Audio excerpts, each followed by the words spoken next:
গুরুর চরণে প্রণাম জানিয়ে শুরু করছি ভাগবত কথা। ভগবান শ্রীকৃষ্ণ সদা সর্বদা তিনি ন্যায়ের পথ ধরেছেন, ন্যায়ের হাত ধরেছেন, অন্যায়ের হাত তিনি কখনোই ধরেননি। দেখুন, এই কুরুক্ষেত্রের যুদ্ধে ভগবান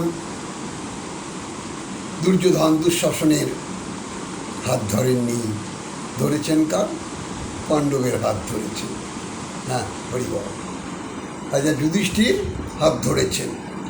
তদ্রূপ আমাদের প্রত্যেকের উচিত অন্তত নিজের মনে বিচার করে ন্যায়ের পথ অবলম্বন করা এবং ন্যায়ের হাত ধরা। কারণ ভগবান যুগে যুগে শ্রীকৃষ্ণ দেখিয়ে গেছেন তিনি অন্যায়ের সাথে কখনোই আপোষ করেননি। তিনি সদা সর্বদা ন্যায়ের হাত ধরেছেন। আজ তো কলিযুগ। আজ দেখুন, কলিযুগে সকলেই জানছে যে এটা অন্যায়, তথাপিও কিছু স্বার্থের আর অর্থের লোভে তারা অন্যায়ের হাত ধরছে, অন্যায়কে প্রশ্রয় দিচ্ছে। তার জন্যেই আপনি ধর্ম করুন আর যত কিছুই করুন, ফল ভোগ করতে হবে। কারণ ন্যায়ের পথ বড় কঠিন, আর অধর্মের পথ একদম ইচ্ছে করলেই নিজেকে যে কোনো সময় অধর্মের দিকে ঠেলে দেওয়া যায়। কিন্তু ধর্মের দিকে আনতে গেলে, নিজের মনটাকে পবিত্র করতে গেলে, ধর্মের পথ অবলম্বন করতে গেলে সঙ্গটা অবশ্যই আমাদের সৎসঙ্গ করতে হবে। সৎসঙ্গে স্বর্গবাস, অসৎসঙ্গে নরকবাস।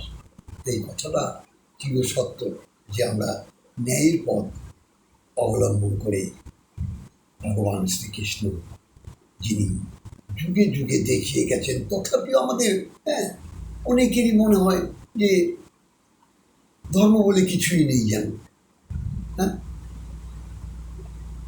সব যেন অধর্মে। আরে যুগটা তো কলি। অধর্মের পক্ষে দেখবেন সবসময় লোক বেশি, আর ধর্মের পক্ষে হয়তো একলাই চলতে হবে আপনাকে জীবনের পথে। হরিবল হরিবল, কেউ সঙ্গ দেবে না। তাই ন্যায়ের পথে আমরা ধাবিত হব। আমরা সদা সর্বদা কৃষ্ণ নাম জিহ্বায় হরিনাম সংকীর্তন, কৃষ্ণ নাম জপ করব। এটাই আমাদের। তাহলেই দেখবেন আপনার দুর্গম পথ, কঠিন পথ একেবারে সহজ সরল হয়ে গেছে।